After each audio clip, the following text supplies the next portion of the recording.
সবসময় তো দাম বেড়েই যাচ্ছে। আমরা দোকানদার তো পাগলে দিতেছি, কাস্টমারের সাথে আমরা পাগলে দিতেছি। চড়া বাজারে স্বস্তির খোঁজে ক্রেতা। রমজানে শুল্ক করের বাড়তি বোঝার শঙ্কা। ছোলা ছাড়া কমছে অন্য সব পণ্যের আমদানি। এখনই উদ্যোগ নেওয়ার পরামর্শ। সংস্কার কাজে এখনো উপেক্ষিত শিক্ষা খাত। ভর্তি, কারিকুলাম ও পাইলটিং নিয়ে জটিলতা। সমাধানে দ্রুত কমিশন গঠনের আহ্বান। পরিকল্পনা আছে জানালেন প্রেস সচিব।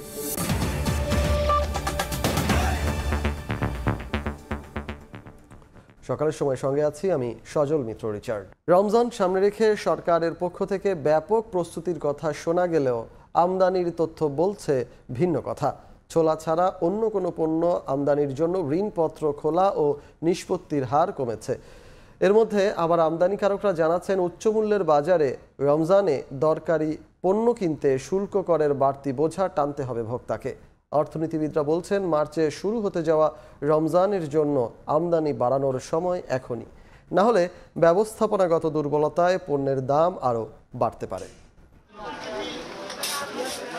বছরব্যাপী দেশে ছোলার চাহিদা কমবেশি 2 লাখ মেট্রিক টন, যার অর্ধেকই প্রয়োজন পড়ে রমজানে। কেন্দ্রীয় ব্যাংকের তথ্য, গেল বছর জুলাই অক্টোবর 4 মাসে 63,973 মেট্রিক টন ছোলা আমদানির জন্য ঋণপত্র বা এলসি খুলেছেন ব্যবসায়ীরা, যা গত বছরের একই সময়ের তুলনায় 215% বেশি। একই সময়ে 13,253 মেট্রিক টন ছোলা আমদানির জন্য এলসি নিষ্পত্তি হয়েছে। গত বছর এ সময়ে 49% কম হয়েছিল। পণ্য যদি আপনি সস্তা যদি হতো, আমাদের মতো মধ্যবিত্ত যারা আছে না, তারা কিছুটা চলতে পারতো। সবসময় তো দাম বেড়েই যাচ্ছে, কমার তো কোনো দেখতেছি না। সমস্ত জিনিসের দাম বেশি ভাই।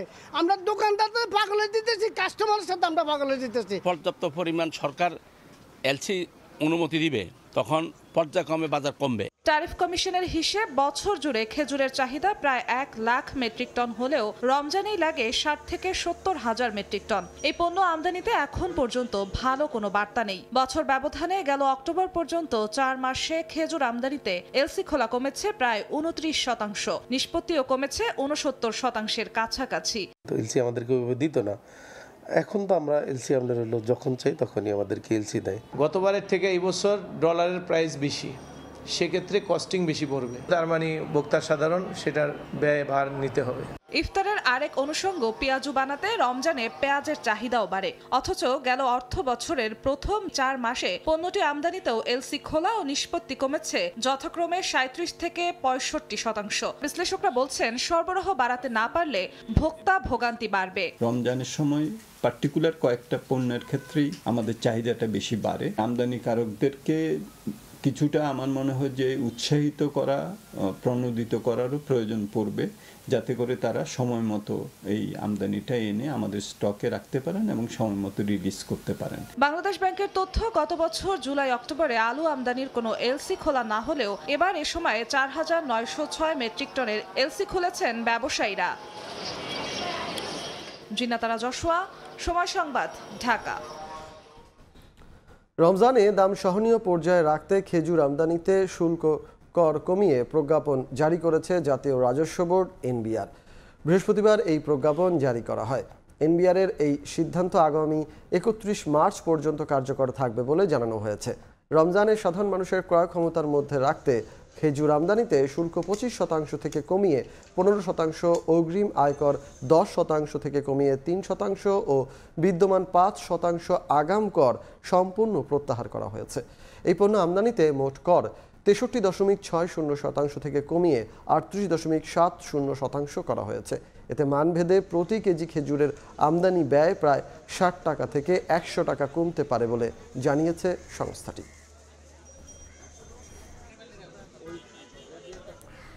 অভ্যুত্থানে হত্যায় দায়ীদের বিচার হওয়ার পর আওয়ামী লীগকে নির্বাচনে স্বাগত জানানো হবে বলে জানিয়েছেন প্রধান উপদেষ্টা ডক্টর মোহাম্মদ ইউনূস। যুক্তরাষ্ট্রভিত্তিক টাইমস ম্যাগাজিনকে দেয়া সাক্ষাৎকারে তিনি একথা বলেন। বৃহস্পতিবার প্রকাশিত প্রতিবেদনে প্রধান উপদেষ্টা বলেন, নির্বাচনে অংশগ্রহণের ক্ষেত্রে অন্য যে কারো মতো তারাও স্বাধীন, সবাই সুষ্ঠু বিচার পাবেন বলেও জানান ডক্টর ইউনূস। গণঅভ্যুত্থানের মুখে 5ই আগস্ট সাবেক প্রধানমন্ত্রী শেখ হাসিনা দেশ ছেড়ে পালালে 2 দিন পর নোবেল বিজয়ী অর্থনীতিবিদ ডক্টর মোহাম্মদ ইউনূস অন্তর্বর্তী সরকারের প্রধান হিসেবে দায়িত্ব নেন। এরপর থেকে বিভিন্ন হত্যা মামলায় ধরা পড়তে থাকেন আওয়ামী লীগ সরকারের সাবেক মন্ত্রী, এমপি ও আমলারা।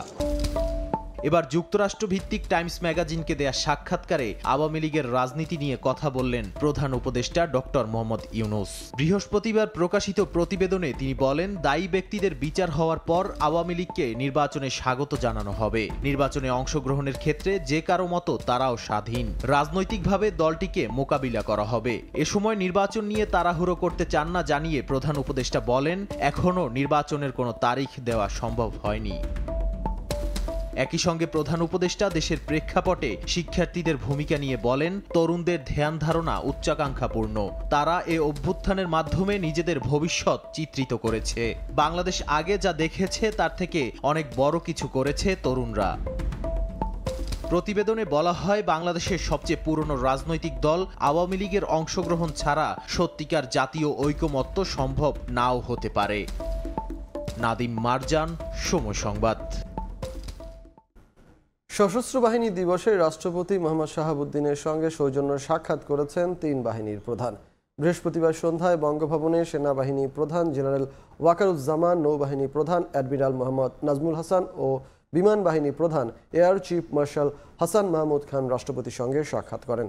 সাক্ষাৎকালে রাষ্ট্রপতি মোহাম্মদ শাহাবুদ্দিন দিবসটি উপলক্ষে সশস্ত্র বাহিনীর সব সদস্য ও তাদের পরিবারবর্গকে শুভেচ্ছা ও অভিনন্দন জানান।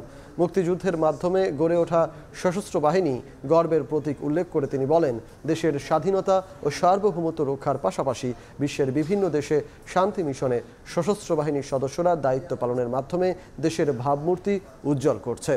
রাষ্ট্রপতি মোহাম্মদ শাহাবুদ্দিন বৈষম্য বিরোধী ছাত্র আন্দোলন পরবর্তী দেশের আইন শৃঙ্খলা রক্ষা এবং শান্তি প্রতিষ্ঠায় সশস্ত্র বাহিনীর সদস্যদের ভূমিকার প্রশংসা করেন।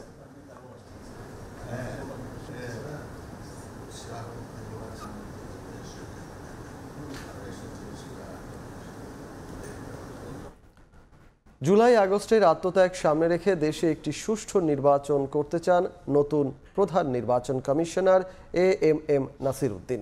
বৃহস্পতিবার সময় সংবাদকে দেওয়া সাক্ষাৎকারে তিনি জানান, অবাধ নির্বাচনের জন্য যা যা দরকার সবই করবেন। 2014, 18, 24-এর মতো কলঙ্কজনক নির্বাচন যেন না হয় তা নিশ্চিত করা হবে বলেও জানান সিইসি। সাবেক আমলা, বিচারক ও সামরিক কর্মকর্তার সমন্বয়ে নতুন ইসি গঠন করে এদিন বিকেলে প্রজ্ঞাপন জারি করে সরকার। ত্রয়োদশ জাতীয় সংসদ নির্বাচনের জন্য বৃহস্পতিবার সিইসি ও 4 জন নির্বাচন কমিশনার নিয়োগ দিয়ে প্রজ্ঞাপন জারি করা হয়েছে। এতে প্রধান নির্বাচন কমিশনারের দায়িত্ব পেয়েছেন অবসরপ্রাপ্ত সচিব এএমএম নাসির উদ্দিন। অন্যদিকে 4 জন নির্বাচন কমিশনার হলেন সাবেক অতিরিক্ত সচিব মোহাম্মদ আনোয়ারুল ইসলাম সরকার, অবসরপ্রাপ্ত জেলা ও দায়রা জজ আব্দুর রহমান এল মাসুদ, সাবেক যুগ্ম সচিব তহমিদা আহমদ ও অবসরপ্রাপ্ত ব্রিগেডিয়ার জেনারেল আবুল ফজল মোহাম্মদ সানাউল্লাহ। প্রাণ দিল, আহত হলো, নিহত হলো, রক্ত দিল, শহীদ হলো। জুলাই আগস্টে কত লোক প্রাণ দিল।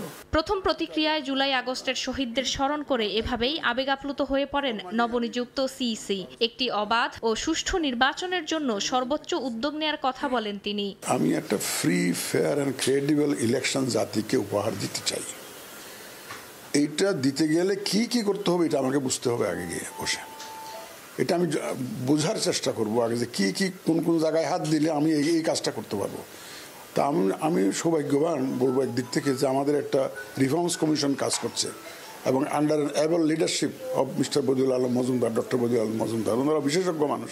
বাংলাদেশের মানুষের ভোটাধিকার নিশ্চিতে যা যা প্রয়োজন সবই করা হবে বলেও জানান তিনি। যেখানে যেখানে হোলস থাকবে সেই হোলসগুলো প্লাগ দিয়ে বন্ধ করার দায়িত্ব এটা হবে আমার। আমি এমন একটা পরিবেশ সৃষ্টি করার জন্য উদ্যোগ নিব যে পরিবেশে মানুষ একদম স্বতঃস্ফূর্তভাবে তার ভোটটা তার যাকে দিতে চান তাকে যাতে দিতে পারে সেই ব্যবস্থা ইনশাল্লাহ আমি করবো। সেটাই হবে আমার কমিটমেন্ট। 2014, 18 ও 24-এর মতো কলঙ্কজনক নির্বাচন যাতে আর না হয় তা নিশ্চিত করা হবে বলেও জানান নবনিযুক্ত সিইসি। আহত হলো, নিহত হলো। ফারজানা আক্তার, সময় সংবাদ, ঢাকা।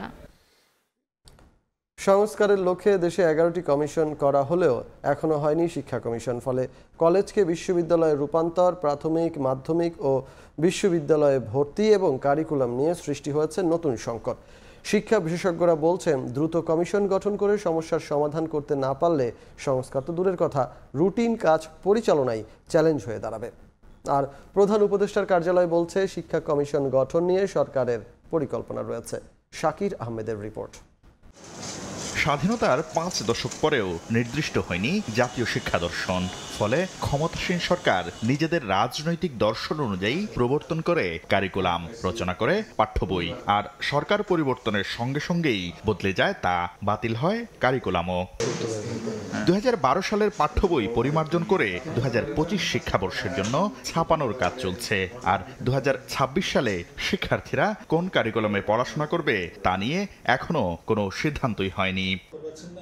শিক্ষাবিদরা বলছেন, এখনো কোনো উদ্যোগ না থাকায় এই সময়ের মধ্যে 2026 সালের জন্য কারিকুলাম প্রণয়ন, পাঠ্য বই রচনা ও স্কুল পাইলটিং শেষ করা সম্ভব হবে না। 1 বছর মোটেই পর্যাপ্ত নয় একটা শিক্ষাক্রম নতুনভাবে প্রতিষ্ঠা করা।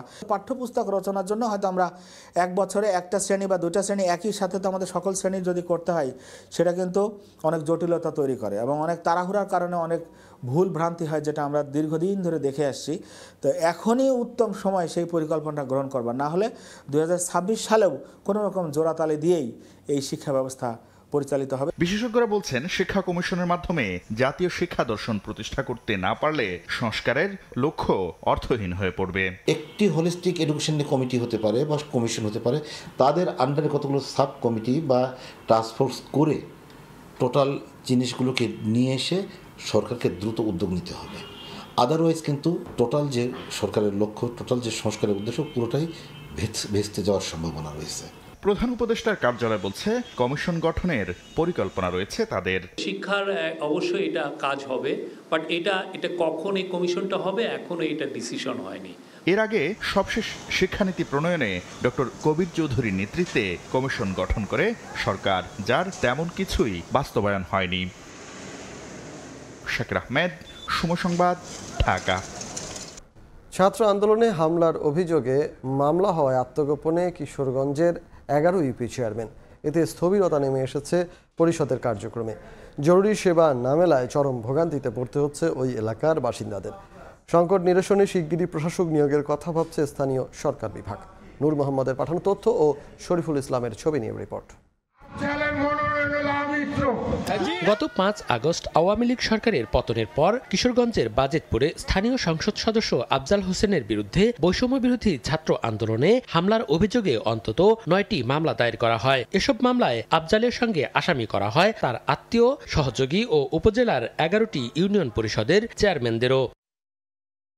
মামলা দায়েরের পর আত্মগোপনে চেয়ারম্যানরা। এতে ইউনিয়ন পরিষদের কার্যক্রমে দেখা দেয় স্থবিরতা। নাগরিক সেবা পেতে ভোগান্তিতে বাসিন্দারা। চেয়ারম্যান মহোদয় অনুপস্থিত থাকার কারণে আমরা সাইন করার যে বিষয়টা, এটা নিয়ে আমরা একটু সমস্যা পড়তেছি। সকাল থেকে নিয়ে এই পর্যন্ত করতেছি, অন্য কাজ হইতেছে না। জনগণ এটা একটু ভোগান্তির শিকার হচ্ছে। প্যানেলে দেওয়া হোক, আর নাইলে অন্য একজন লোক দেওয়া হোক, এটা দিলে আমাদের লোকগুলো লাগে একটু সুবিধা হবে। তবে আত্মগোপনে থেকেও সচিবদের মাধ্যমে জরুরি সেবার কাগজপত্রে স্বাক্ষর করছেন কেউ কেউ। চেয়ারম্যানশিপ না থাকার কারণে অফিসিয়াল বিভিন্ন কাজ সঠিক সময়ে আমরা সিগনেচার করাতে পারতেছি না। তাছাড়া পাবলিক প্রতিদিনের কাজ প্রতিদিন করে নিতে পারতেছে না। আমার যতটুকু কাজ সেগুলো আমি করে জনগণকে দিচ্ছি, তারপর জনগণ ওনার সাথে যোগাযোগ করে ওনার সিগনেচার নিচ্ছে। উপজেলা প্রশাসন বলছে, এরই মধ্যে 4টি ইউনিয়নে প্যানেল চেয়ারম্যান দায়িত্ব পালন করছেন। বাকি 7টিতে প্রশাসক নিয়োগের জন্য জেলা প্রশাসকের কাছে চিঠি দেওয়া হয়েছে। লিখিত সুপারিশ আসবে যে এখানে ইউনিয়ন পরিষদের চেয়ারম্যান কাজ করতে পারছেন না বা মামলার আসামি হচ্ছে, সেক্ষেত্রে আমরা প্রয়োজনীয় ব্যবস্থা নেব। আর অবশ্যই নাগরিকের যে বিষয়টা রয়েছে, সেটা নাগরিক যাতে কোনোভাবেই ভোগান্তির শিকার না হয়, সেই বিষয়টা আমরা দেখব। এলাকাবাসীর তথ্য মতে গত ইউপি নির্বাচনে বাজিতপুরের 11 ইউনিয়নে চেয়ারম্যান নির্বাচিত হন কিশোরগঞ্জ 5 আসনের সাবেক সংসদ সদস্য মোহাম্মদ আফজাল হোসেনের স্বজন ও তার সহযোগীরা। সময় সংবাদ, কিশোরগঞ্জ। দীর্ঘদিন সংস্কারের অভাবে টাঙ্গাইল পৌরসভার বেশিরভাগ সড়কের বেহাল দশা। ভাঙা সড়কে চলাচলে অন্তহীন ভোগান্তি যেন এখন নিত্যসঙ্গী। প্রায়ই ঘটছে ছোট বড় দুর্ঘটনা। এছাড়া নষ্ট হচ্ছে যানবাহনের যন্ত্রাংশ। দ্রুত সড়ক সংস্কারের আশ্বাস দিয়েছে পৌর কর্তৃপক্ষ। কাদির তালুকদারের পাঠানো তথ্য ও রাশেদ খানের ছবি নিয়ে রিপোর্ট। কোথাও কোথাও উঠে গেছে কার্পেটিং, কোথাও সৃষ্টি হয়েছে ছোট বড় গর্ত, খানাখন্দে ভরা সড়কে হেলে দুলে ঝুঁকি নিয়ে চলছে যানবাহন। দীর্ঘদিন সংস্কারের অভাবে টাঙ্গাইল পৌরসভার বেশিরভাগ সড়কের বেহাল দশা। ভাঙা সড়কে চলাচল করতে ভোগান্তি পোহাচ্ছেন পৌরবাসী। এছাড়া প্রায়ই ঘটছে ছোট বড় দুর্ঘটনা, এমনকি প্রতিনিয়ত বিকল হচ্ছে যানবাহনের যন্ত্রাংশ। দীর্ঘদিন যাবতীয় এই রাস্তাটা ভয়াবহ অবস্থা, মানুষ চলাচলে একেবারে অনুপযোগী। প্রতিনিয়ত রিক্সা উল্টা যায়, গাড়ি উল্টা যায়। কি তাতে কলজাম এটা বাইরে যাওয়ার নাই। এই রাস্তাঘাট এত খারাপ, মানে আমরা গাড়ি চালাবারই পারি না। আমাদের এই রাস্তাটা দ্রুত সংস্কার করলে আমরা অনেক উপকৃত হব। তবে দ্রুত সড়ক সংস্কারের আশ্বাস পৌর কর্তৃপক্ষের। টাঙ্গাইল শহরে যে খানাখন্দ এবং ভাঙাচোরা রাস্তা আছে সেগুলো সংস্কারের জন্য আমরা নিয়মিত কার্যক্রম গ্রহণ করছি। আশা করছি যে দ্রুততম সময়ের মধ্যেই আমরা বাজেট বরাদ্দ সাপেক্ষে এই কাজগুলো বাস্তবায়ন করতে পারবো। 1887 সালে প্রতিষ্ঠিত টাঙ্গাইল পৌরসভাটি 1989 সালে ক শ্রেণীতে উন্নীত করা হয়। বর্তমানে পৌরসভার 18টি ওয়ার্ড রয়েছে। সময় সংবাদ, টাঙ্গাইল। মুন্সিগঞ্জে আমদানি করা বীজ আলু যেন সোনার হরিণ। এবছর প্রথমে 11,000 টাকা দরে মিললেও এখন গুনতে হচ্ছে দ্বিগুণ দাম। সেই সঙ্গে সারের দামও চড়া। এতে ক্ষোভ ঝরছে কৃষকের কণ্ঠে। তাদের অভিযোগ, সিন্ডিকেট করে বাড়ানো হয়েছে বীজ আলুর দর। আবু সাইদের ছবিতে নাসিরউদ্দিন উজ্জ্বলের রিপোর্ট। আলু উৎপাদনের অন্যতম শীর্ষ জেলা মুন্সিগঞ্জে শুরু হয়েছে আলু রোপণের মৌসুম। বিস্তীর্ণ জমিতে কৃষক ব্যস্ত বীজ আলু রোপণে। বর্ষার পানি সরে যাওয়ার পরই জমি প্রস্তুত করেও উন্নত বীজের জন্য চ্যালেঞ্জে পড়তে হচ্ছে তাদের। হল্যান্ড থেকে আমদানিকৃত বীজের 50 কেজির প্রতি বাক্স আলু বিক্রি হচ্ছে অন্তত 25,000 টাকায়। গেল বছর একই পরিমাণ বীজ আলুর দাম ছিল 7 থেকে 8,000 টাকা। এবছর প্রথমে প্রায় 11,000 টাকা দরে বিক্রি শুরু করলেও বর্তমানে তা বেড়ে দাঁড়িয়েছে দ্বিগুণের বেশি। কৃষক বলছেন, সরকারি ব্যবস্থাপনায় বিএডিসির বীজ আলুর 40 কেজির বস্তা 6,500 টাকায় বিক্রি হলেও আস্থা কম। অভিযোগ উঠেছে, বীজ আলুর মতো সারও বিক্রি হচ্ছে সরকার নির্ধারিত দরের চেয়ে বস্তা প্রতি প্রায় 200 টাকা বেশি দরে। তবে ডিলাররা বলছেন, প্রতি বাক্স আলু 14 থেকে 15,000 টাকায় বিক্রি করছেন তারা। কিছুক্ষণ আগে বলছে মানে 14,000 15,000 টাকা, কিন্তু 14,000 15,000 আমরা পাচ্ছি না। সিন্ডিকেটে তো বাড়াইতেছে না, চালক কই গিয়ে 14,000, ওইটা 26,500। সারের দামও সরকারের রেট থেকে 200 টাকা করে বেশি বিক্রি হয়ে যাচ্ছে। ইম্পোর্টের মাল যখন ঢুকে যাবে তখন মালের কোনো অভাব হবে না, কৃষকদের বুঝে মাল আছে। এখন কৃষক অস্থির হয়ে গেছে যে মাল বুঝে আর নাই। 5-6টা হাত বদল হয়েছে। বদল হওয়াতে এক পর্যায়ে গিয়া দেখা গেছে এটা প্রায় 17-18,000 টাকার মতন হয়ে গেছে। পরে আরেকজনের নিচে আবার 21,000 টাকা কিনা। তবে বেশি দরে বিক্রির বিষয়টি গ্রহণযোগ্য নয় বলছে কৃষি বিভাগ। আপনারা সর্বোচ্চ বিক্রয় মূল্য বক্সের গায়ে লিখে দেন, এটার উপরে কোনো দামে বিক্রি হবে না। এই কাজটা আমরা করার চেষ্টা করছি। চলতি মৌসুমে আকাশ পথে 300 মেট্রিক টন এবং নৌপথে 350 মেট্রিক টন বীজ আলু হল্যান্ড থেকে আমদানি করা হয়। জেলায় এবছর 34,655 হেক্টর জমিতে আলু রোপণের লক্ষ্যমাত্রা নির্ধারণ করা হয়েছে। আর সেই জমিগুলি এখন প্রস্তুত করা হচ্ছে রোপণের জন্য। কিন্তু বীজের চড়া মূল্যের কারণে কৃষকের এখন নাভিশ্বাস অবস্থা। মুন্সিগঞ্জের টর্কি থেকে নাসিরউদ্দিন উজ্জ্বল, সময় সংবাদ। নাব্য সংকটে ফরিদপুর নৌবন্দরে পণ্য খালাস ব্যাহত হচ্ছে। এতে একদিকে ক্ষতির মুখে পড়ছেন ব্যবসায়ীরা, অন্যদিকে কাজ কমে যাওয়ায় বেকার হয়ে পড়ছেন শ্রমিকরা। তবে বিআইডব্লিউটি এর কর্মকর্তারা বলছেন, খুব শিগগিরই খনন কাজ শুরু হবে। শিকদার সজলের তথ্য ও ছবিতে রিপোর্ট। শুষ্ক মৌসুমে নাব্য সংকটে পণ্য খালাসের কাজ ব্যাহত হচ্ছে ফরিদপুর নৌবন্দরে। মালামাল নিয়ে ঘাটে ভিড়তে পারছে না মাঝারি কিংবা বড় জাহাজ। জাহাজ চলাচলে কমপক্ষে 10 থেকে 12 ফুট গভীরতার প্রয়োজন হলেও ঘাট থেকে 10 কিলোমিটার দূরে কোথাও কোথাও গভীরতা রয়েছে 4 থেকে 5 ফুট। দূর দূরান্ত থেকে আসা এসব পণ্যবাহী জাহাজ সিএনবি ঘাট নৌবন্দরে ভিড়তে পারছে না। এতে অচল হতে বসেছে জেলার একমাত্র নৌবন্দর হিসেবে পরিচিত ঘাটটি। ব্যবসায়ীরা বলছেন ঘাটে জাহাজ না আসতে পারায় চর এলাকায় নোঙর করতে হচ্ছে। এতে একদিকে বেড়ে যাচ্ছে খরচ, অন্যদিকে কাজ হারাচ্ছেন ঘাটের শ্রমিক। ডুবোচরের কারণে মনে করেন জাহাজগুলা আসতে একটু সমস্যা হয়, পরে দেখা গেল আমাদের কাজের একটু সময় লাগে, আমাদের পরে বসে থাকা লাগে। জাহাজ যে সময় আসতে পারে না সে সময় আমাদের কাজের সমস্যা এবং আমাদের সংসার এই দিয়ে চলে। জাহাজ এখানে না আসতে পারায় আমরা মাল উঠানামা করতে পারি না। কোনো কোনো জায়গা আছে মনে করেন বডি ঠিক আছে, ওই সব জায়গায় যদি ডিজেল লাগায় তাহলে মনে কাইটা দিলে মনে করেন আমাদের জাহাজ নিয়ে আসার সুবিধা হবে আর কি। নব্যতার কারণে আমরা কোনো মালামাল এখানে আসা যাওয়ার মতো পরিস্থিতি নাই, জাহাজ থেকে যায়। আমাদের পরবর্তী উপজেলা চরবদর্শন ওখান থেকেই ঠেকতে আসে 4-5 জায়গায় ঠেকে, এখানে আমাদের কোনো জাহাজ আসতে পারে না।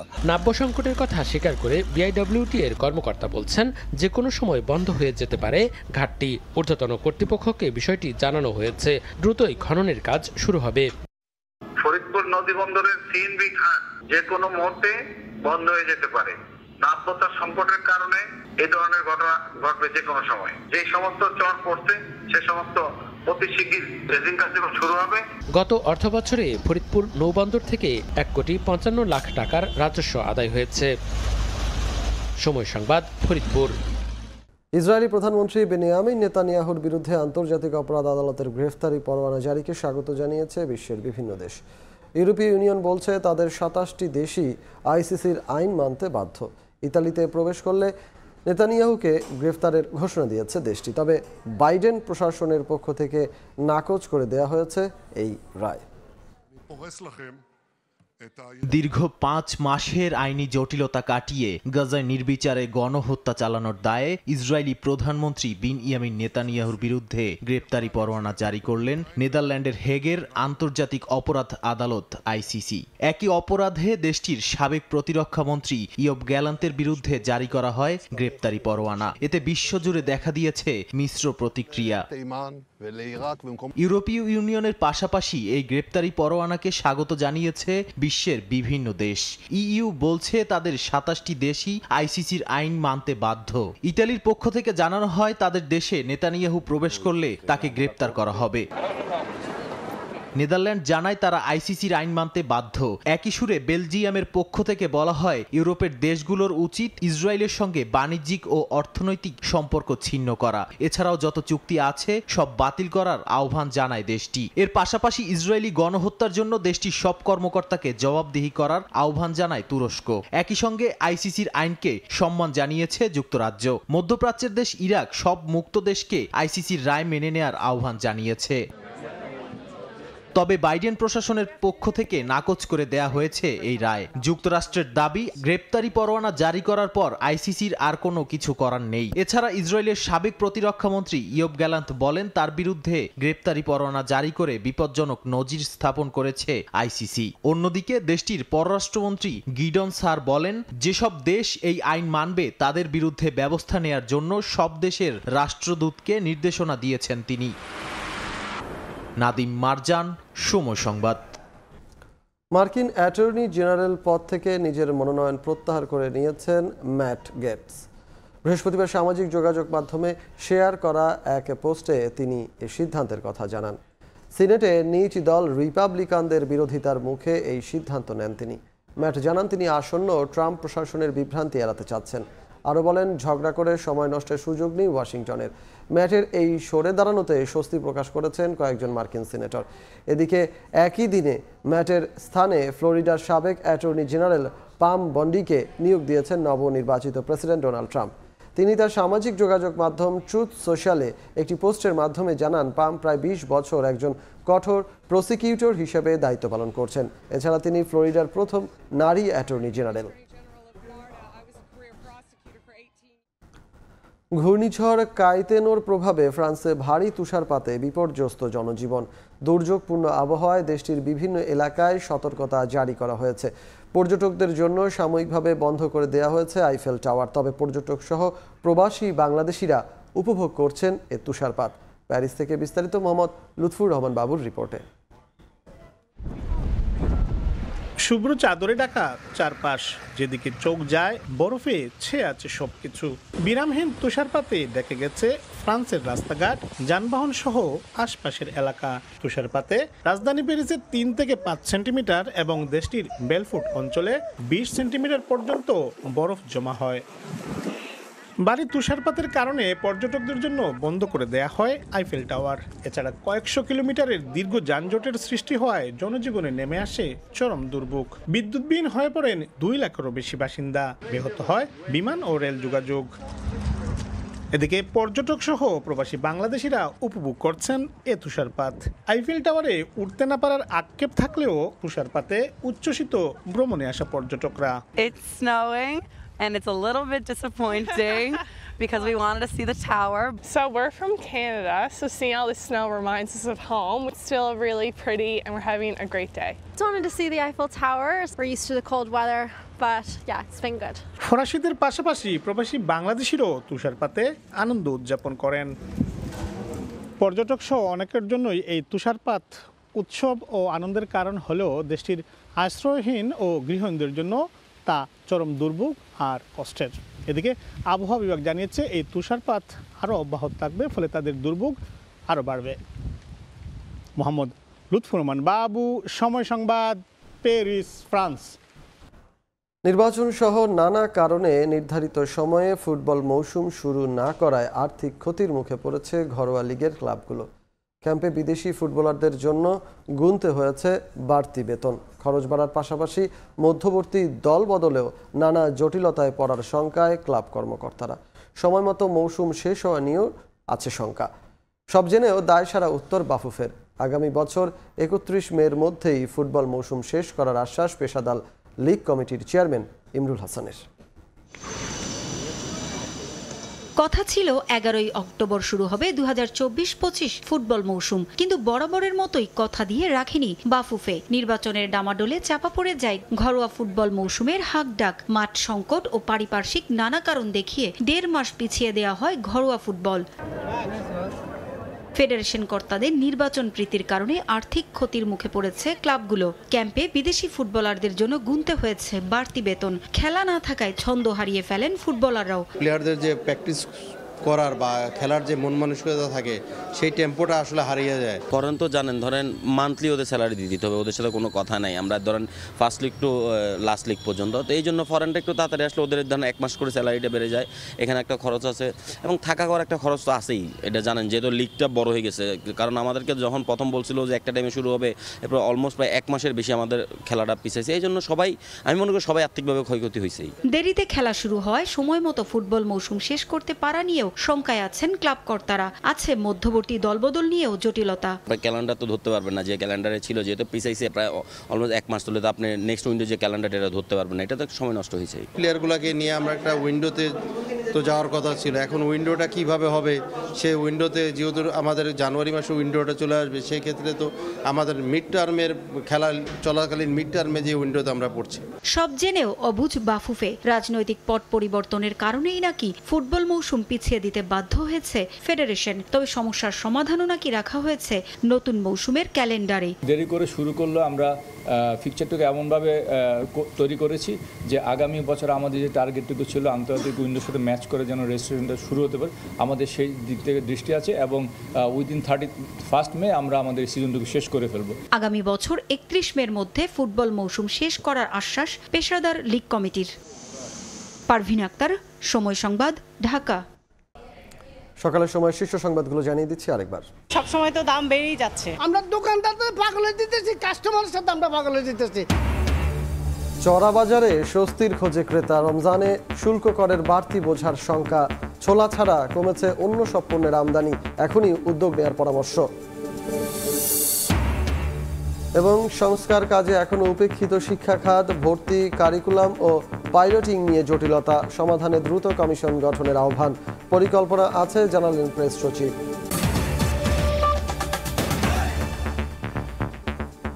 এই ছিল সকালের সময়ে, সঙ্গে থাকুন সময়ের।